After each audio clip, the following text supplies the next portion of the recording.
Welcome back. This is the second video, and in our first video, we learned about reproduction. What is the need of reproduction? Why do animals reproduce? And also, we learned the ways, two different ways of reproduction. First is by giving birth to young ones, and the second by laying eggs. हमने first video में देखा था कुछ ऐसे animals के बारे में जो डायरेक्ट बच्चे को जन्म देते हैं और उन्हें हम लोग मैमल्स कहते हैं। एंड नाउ इस वीडियो में हम लोग ऐसे खास एनिमल्स, बर्ड्स के बारे में, रेप्टाइल्स के बारे में, फिशेस के बारे में जो बच्चे को जन्म ना दे करके वे अंडे देते हैं, वे एग लेइंग एनिमल्स हैं। This is the second way of reproduction in animals. So let's start birds. इसके पहले हम लोगों ने एग के स्ट्रक्चर पर चर्चा कर ली थी। देख रहे हैं ये एग का स्ट्रक्चर, इसे हमने फर्स्ट वीडियो में स्टडी कर लिया है। और आज हम लोग देखेंगे अंडे देने वाले जो एनिमल्स होते हैं, तो उनमें से कुछ खास एनिमल्स के बारे में। तो सबसे पहले हम लोग जानने की कोशिश करते हैं बर्ड्स, पक्षियों के बारे में। All birds lay eggs. जितने भी बर्ड्स आपको मिलेंगे सभी अंडे देने वाले होते हैं। Most of them build nest to lay their eggs and raise their babies. आपने कभी सोचा है कि ये बर्ड्स जो होते हैं वे घोंसले क्यों बनाते हैं? वे खुद के रहने के लिए घोंसले नहीं बनाते हैं, वे घोंसले बनाते हैं अंडे देने के लिए। और उसी अंडे का उस घोंसले में जा कर के उसे सर्व करते हैं, उसकी सेवा करते हैं, उसे नर्स करते हैं और उससे बच्चे डेवलप करवाते हैं। सिर्फ इसी काम के लिए वे नेस्ट बनाते हैं, अपने रहने के लिए नहीं। अपने तो वो पेड़ों पर कहीं भी रह लेते हैं। After laying eggs a mother bird provides the heat of the body to the eggs by sitting on them. It is called incubation. अंडे देने के बाद बर्ड्स क्या करते हैं, उनके बॉडी में जो गर्मी होती है, पक्षियों के शरीर में जो गर्मी होती है, वे उस हीट को प्रोवाइड करते हैं अंडे को। अपने देह की गर्मी को अंडे को देते हैं। कैसे देते हैं? उसके ऊपर बैठ जाते हैं, अंडे के ऊपर सावधानी से बैठ करके उसे इंक्यूबेट करते हैं, उसे गर्म करते हैं, अंडे को गर्म करते हैं, अपने शरीर की गर्मी उस अंडे को देते हैं, जिसे कहते हैं हम लोग इंक्यूबेशन। आप इस 4 नंबर टर्म इसे आप लोग अंडरलाइन कर लेंगे। इंक्यूबेशन, अंडे को गर्म करना, अपने शरीर की गर्मी अंडे को देना।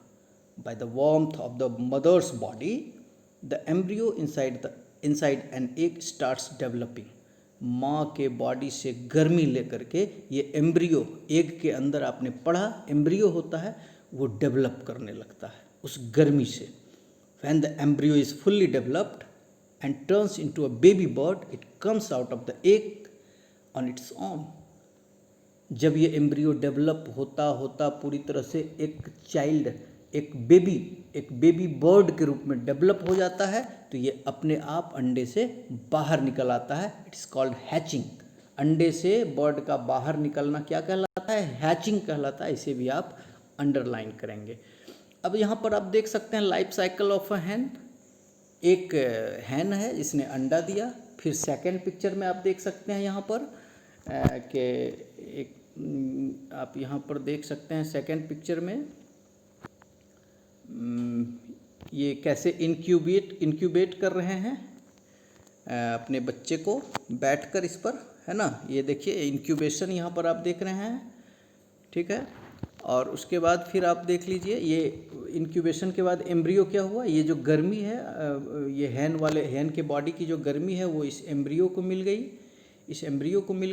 एम्ब्रियो क्या हुआ? डेवलप होने लगा। और अब कैसा बनने लगा? ये बेबी बर्ड के जैसा दिखने लगा। और ये कुछ दिनों के बाद जब पूरी तरह से बेबी बर्ड के जैसा बन जाएगा तो ये अंडे से बाहर निकल जाएगा। अब इसे हम लोग हैचिंग कहेंगे। यहाँ पर 2 वर्ड, और ये उसके बाद ये फिर एक चिक कहते हैं हैन के बच्चे को। तो ये आपको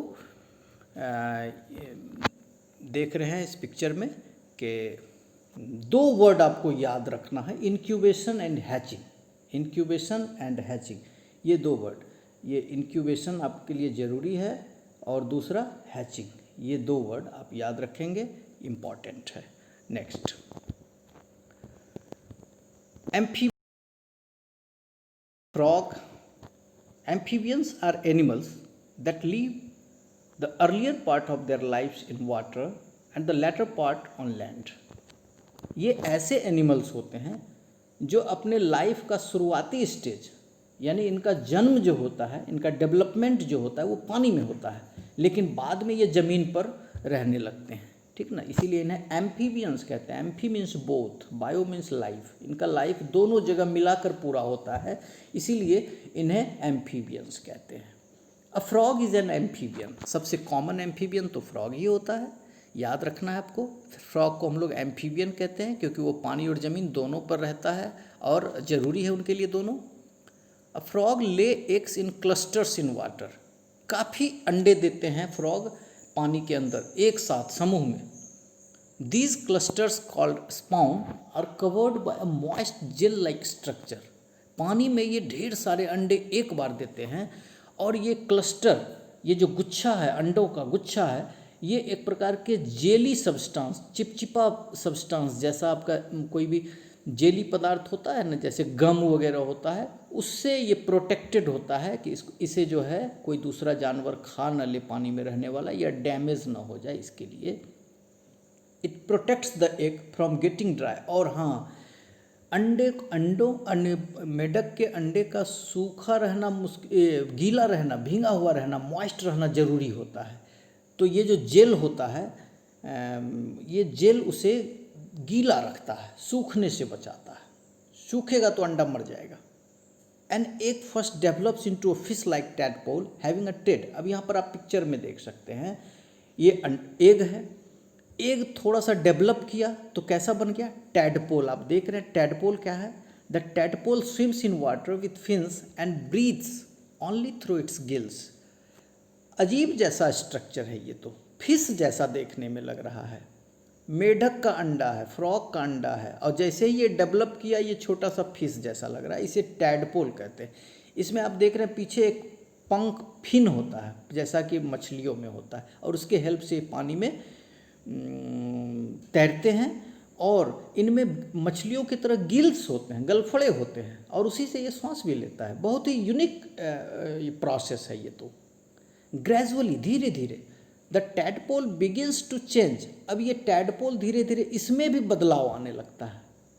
first its back legs develop, then the front leg develops. पहले इसका पीछे वाला पैर आ जाता है, फिर बाद वाला आगे वाला पैर आ जाता है। Now it becomes a froglet with a short tail. अब यहाँ पर देखिए इस पिक्चर में पहले तो पीछे वाला पैर आया, फिर आगे वाला पैर आया, और अब ये कैसा दिखने लगा, ये फ्रॉगलेट, फ्रॉग के जैसा दिखने लगा। बट एक चेंज है इसमें, टेल है, पूंछ है। आप तो जानते हैं फ्रॉग में कोई टेल नहीं होता है, लेकिन यहाँ तो टेल भी है।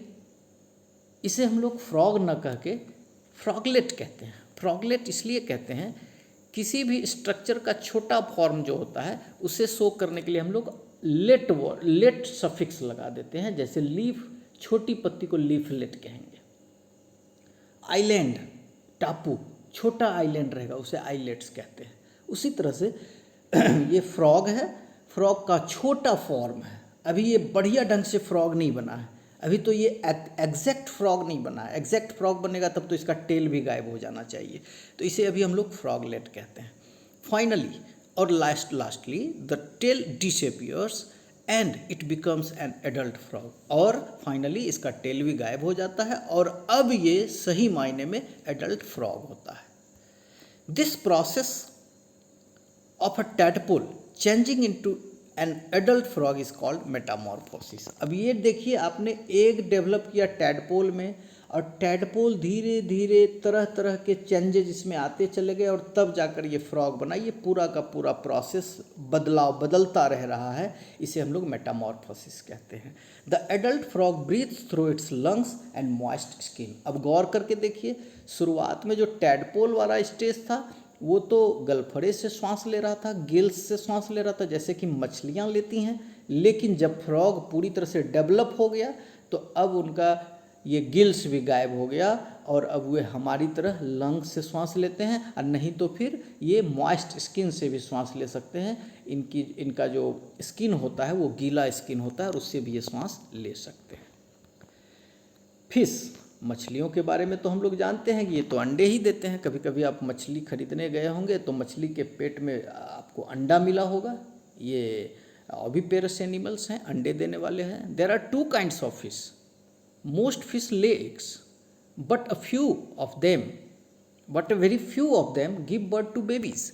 ज़्यादातर मछलियाँ तो अंडे ही देती हैं, लेकिन कुछ ऐसे भी फिशेज हैं जो हमारी तरह, मैमल्स की तरह बच्चे को डायरेक्टली जन्म देते हैं।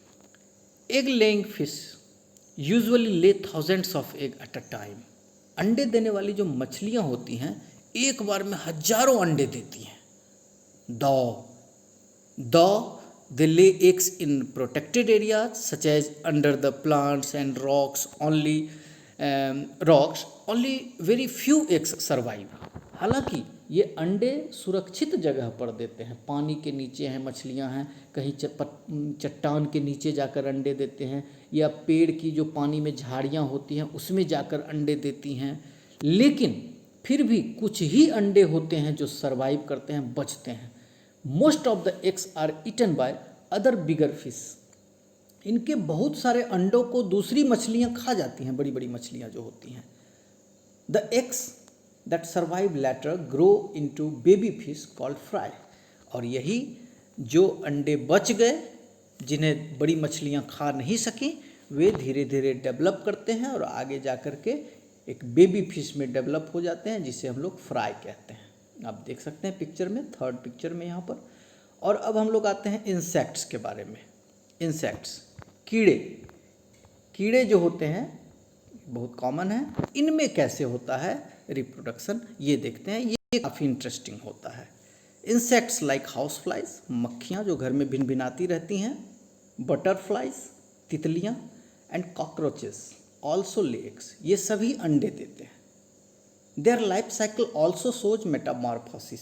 इनके लाइफ साइकिल में भी मेटामॉर्फोसिस देखने को मिलता है। मेटामॉर्फोसिस का मतलब है कि अंडा डायरेक्ट एडल्ट में, बेबी में कन्वर्ट ना हो जाए, कुछ डिफरेंट फॉर्म्स बीच बीच में आए और एक फॉर्म दूसरे में, दूसरा फॉर्म तीसरे में, इस प्रकार से कन्वर्ट होता चला जाए और फाइनली बेबी में कुछ 3-4 स्टेज के बाद बेबी का फॉर्मेशन हो, तो इसे हम लोग मेटामॉर्फोसिस कहते हैं।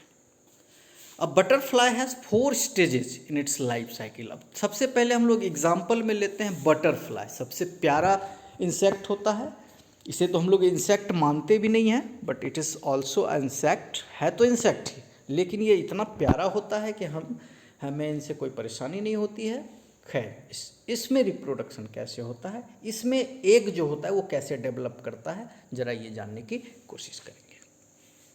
अब butterfly has 4 stages in its life cycle. इनके लाइफ साइकिल में 4 स्टेजेस होते हैं। फर्स्ट, द बटरफ्लाई ले an egg on a leaf. ये तितलियाँ जो होती हैं अंडे देती हैं पत्तियों पर जाकर, पेड़ की पत्तियों पर अंडे देती हैं। Each egg hatches into a larva.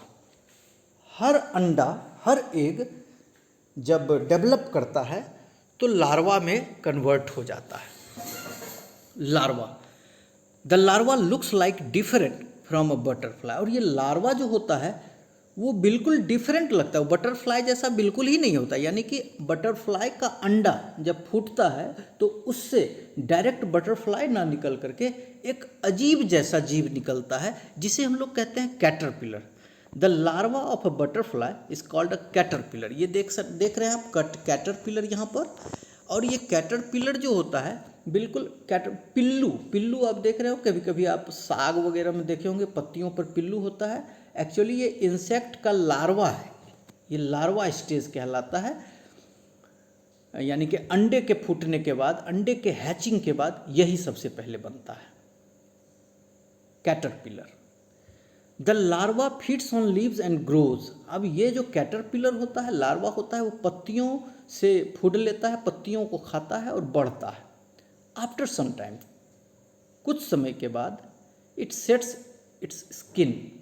अब इनका जो बाहर वाला स्किन होता है वो हट जाता है, अब दूसरा स्किन लगता है। After shedding its skin for 4 to 5 times, it develops a hard covering called chrysalis around its self. ये 3-4 बार अपनी सबसे बाहर वाली स्किन को चेंज करते रहते हैं। जैसे हम लोग कपड़े बदलते हैं ना, उसी तरह से ये जो पिल्लू होता है, ये जो कैटरपिलर होता है, वो अपने स्किन को बदलता है। बहुत सारे ऐसे जीव होते हैं जो अपने स्किन को चेंज कर देते हैं। आप सांप के बारे में भी सुने होंगे, केचुल निकाल देता है। अपने स्किन को चेंज करना, नया कर लेना अपना स्किन।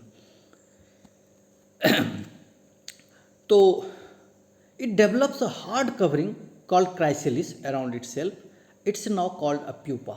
अब 3-4 बार जब यह अपने स्किन को चेंज करता है तो अब इसके ऊपर एक हार्ड स्किन लग जाता है, एक हार्ड कवरिंग आ जाता है, जिसे कि हम लोग क्राइसेलिस कहते हैं। और अब इस स्टेज को हम लोग लार्वा न कह के अब इसका नाम हम लोग प्यूपा देते हैं। Gradually the pupa develops and finally the chrysalis is broken and an adult butterfly comes out. अब ये प्यूपा डेवलप करके एक एडल्ट बटरफ्लाई का निर्माण करता है। क्राइसेलिस जो एक हार्ड कवरिंग है वो टूट जाता है और उससे एक एडल्ट बटरफ्लाई निकलता है। Insects like cockroaches and grass hoppers have 3 stages in their life. ये देखिए बटरफ्लाई का लाइफ साइकिल एक बार फिर से आप देख लें। इसने अंडा दिया, अंडा कहाँ दिया? लीफ पर दिया। ये एक डेवलप होकर के कैटरपिलर बना, बिल्कुल पिल्लू की तरह का होता है। ये बार बार अपने स्किन को चेंज करता है। 3-4 बार 5 बार अपने स्किन को चेंज करने के बाद ये बन जाता है प्यूपा। प्यूपा के ऊपर जो है स्किन काफ़ी हार्ड होता है, काफ़ी एक हार्ड कवर होता है प्यूपा के अंदर। और ये इसके अंदर और भी डेवलपमेंट होता है उस हार्ड कवर क्राइसेलिस के अंदर। और फाइनली कुछ समय के बाद, कुछ दिनों के बाद ये बटरफ्लाई के रूप में बाहर निकलता है। तो इस प्रकार से कितने स्टेजेस हो गए? एक कैटरपिलर जिसे कि लार्वा कहते हैं, फिर प्यूपा, फिर एडल्ट। There are 4 stages. ये आप वीडियो को पॉज करके इन 4 स्टेजेस का नाम लिख लें। Eggs, larva, pupa and adult. Larva को कैटरपिलर भी आप लिख देंगे ब्रैकेट पे। उसके बाद कह रहा है कि ये तो हमने देखा बटरफ्लाई के बारे में। कुछ और भी इंसेक्ट्स हैं जैसे कॉकरोचेस, ग्रास हॉपर। इनमें 3 ही स्टेज होता है। First the egg hatches and a baby insect come out. It looks very similar to an adult insect. It is called nymph. As the nymph grows, it sets its skin. The shedding of skin is called molting. After many times of molting, the nymph turns into an adult. आप देख सकते हैं cockroach में थोड़ा different होता है। इसने egg दिया, एग से एक छोटा कॉकरोच निकलता है जिसे निम्फ कहते हैं। ये निम्फ जो होता है बार बार अपने स्किन को चेंज करता है, जैसा कि अभी हमने देखा यहाँ पर भी बटरफ्लाई वाला में भी कैटरपिलर बार बार अपने स्किन को चेंज करता है। इसे मॉल्टिंग कहते हैं, MOULTING। आप इसे अंडरलाइन करेंगे, देखिए सबसे लास्ट स्टांजा में है मॉल्टिंग। मॉल्टिंग तो कहते सबसे लास्ट स्टांजा में मॉल्टिंग, अपने स्किन को बार बार बदल लेना, ये अपना स्ट्रक्चर बार बार बदल लेना, ये मॉल्टिंग कहला रहा है। And after many times of moulting, बार बार कई बार मॉल्टिंग कर लेने के बाद ये जो निम्फ है, जो छोटा कॉकरोच है, अब वो फाइनली असली कॉकरोच में कन्वर्ट हो जाता है। तो इसमें तो 3 ही फेज आया, एग के बाद निम्फ, निम्फ के बाद एडल्ट कॉकरोच। 3 स्टेजेस। यहाँ 3 ही स्टेज है, जबकि बटरफ्लाई में 4 स्टेज डेवलपमेंट का हो गया। अब हम लोग आ जाते हैं थोड़ा सा रेप्टाइल्स के बारे में जानते हैं। लास्ट एग्जाम्पल हमारा जो पढ़ना है हमें, उसमें से लास्ट एग्जाम्पल रेप्टाइल्स। रेप्टाइल्स कहते हैं लिजर्ड्स होते हैं या स्नेक्स होते हैं, these are reptiles. Reptiles are animals with backbones. इनमें पीछे की हड्डी भी होती है। बैकबोन हम लोगों में होता है ना, रीढ़ की हड्डी, तो इनमें भी रीढ़ की हड्डी होती है, backbones. They breathe through the lungs. हमारी तरह ये भी लंग्स से सांस लेते हैं। Their skin is covered with hard dry scales. इनके जो स्किन्स होते हैं वे हार्ड, इनमें स्केल्स होते हैं। स्केल कहते हैं जैसे कुछ एक प्रोटेक्टिव कवर, उसे स्केल कहते हैं। जैसे आप मछलियों में भी स्केल्स देखते होंगे, जिसे हम लोग कहते हैं ऊपर पे वो होता है जिसे खरोच कर बाहर निकाला जाता है। Lizards, snakes, crocodiles, turtles etcetera are some common reptiles. ये सारे कुछ रेप्टाइल्स हैं, सबको आप जानते हैं, सारे बहुत कॉमन हैं। Most reptiles lay eggs but a very few snakes and lizards give birth to their babies. जितने भी रेप्टाइल्स होते हैं ये सारे, इनके बारे में कहा जाता है कि ये पेट के बल पर चलते हैं। है ना, ये पेट के बल पर चलते हैं। चाहे सांप हो, लिजर्ड हो, छिपकली हो, क्रोकोडाइल हो, सबको आपने देखा होगा, ये पेट के बल पर चलते हैं, ये रेप्टाइल्स कहलाते हैं। और मैक्सिमम जो रेप्टाइल्स होते हैं वे अंडे देते हैं। एक्सेप्शनली कुछ सांप होते हैं, कुछ जो कि अंडे न दे करके बच्चे को जन्म देते हैं, कुछ snakes and lizards. The eggs of crocodiles and tortoise are hard shell. इनके जो अंडे होते हैं, क्रोकोडाइल एंड टॉर्टॉइस, कछुआ हो या क्रोकोडाइल घड़ियाल हो, मगरमच्छ, इनके अंडे का जो सबसे बाहर वाला कवर होता है जिसे सेल कहते हैं, वो काफ़ी हार्ड होता है। Turtles, snakes and most lizards lay eggs with softer leathery shells. जबकि सांप और कुछ लिजर्ड्स होते हैं, उनके जो अंडे होते हैं वो सॉफ्ट होते हैं, वो उनका जो कवर जो होता है, सेल जो होता है, वो हार्ड ना होकर के सॉफ्ट होता है। Reptiles don't incubate their eggs. जैसा कि आपने पढ़ा बर्ड्स में कि अंडों को गर्मी देते हैं, अंडे के ऊपर बैठ जाते हैं और अपने बॉडी के वार्मथ को, बॉडी की गर्मी को वो अंडों को देते हैं, जिसे इंक्यूबेशन कहते हैं। लेकिन रेप्टाइल्स अपने एग्स को इंक्यूबेट नहीं करते हैं, उसकी सेवा नहीं करते हैं। Their eggs incubate by getting warmth from the sunlight. ये सूर्य की रोशनी से जो गर्मी मिलती है उसी से इनका काम चल जाता है। अब हम लोग थोड़ा सा कुछ इंटरेस्टिंग बातों को जानने की कोशिश करेंगे। ये चैप्टर आपका करीब करीब समाप्त हो चुका है। Care of the young. अपने बच्चे की देखभाल एनिमल्स कैसे करते हैं? आपके भी पेरेंट्स आपकी देखभाल करते हैं, उसी तरह से हर एनिमल अपने अपने बच्चे की देखभाल करता है। इंटरेस्टिंग है, हर जानवर के बारे में, बहुत सारे एनिमल्स के बारे में यहाँ पर हमको जानने का मौका मिलेगा। As your parents take care of you, most of the animals take care of their eggs and babies. जैसा कि आपके पेरेंट्स आपकी देखभाल करते हैं, आपका केयर करते हैं, उसी तरह से बहुत सारे, ज़्यादातर जो एनिमल्स होते हैं वे या तो अपने अंडे की देखभाल करते हैं या अपने बच्चे की देखभाल करते हैं। जो अंडे देने वाले हैं वो अंडे की देखभाल करते हैं, बच्चे की देखभाल करते हैं, बच्चे देने वाले। Mammals take care of their babies for a very long period of time. They hold their babies inside their body before giving birth to them. Mammals के बारे में तो आप जानते हैं, वे बच्चे को जन्म देते हैं और बच्चे का डेवलपमेंट कहाँ होता है? माँ के बॉडी के अंदर होता है। तो कितना केयर करना पड़ता है, कितनी नर्सिंग करनी पड़ती है उस बच्चे की, आप समझ सकते हैं। एंड आफ्टर बर्थ, और जन्म देने के बाद भी, there babies feed on their milk. और जन्म देने के बाद भी माएँ जो होती हैं बच्चे की, वो बच्चों को दूध पिलाती हैं, नरिश करती हैं, तो काफ़ी केयर करती हैं। Monkeys carry their babies around and feed them. बंदर को तो आपने देखा होगा, ये बच्चे को साथ साथ लेकर चलते हैं और उसे खिलाते पिलाते हैं, उसको केयर करते हैं उसका।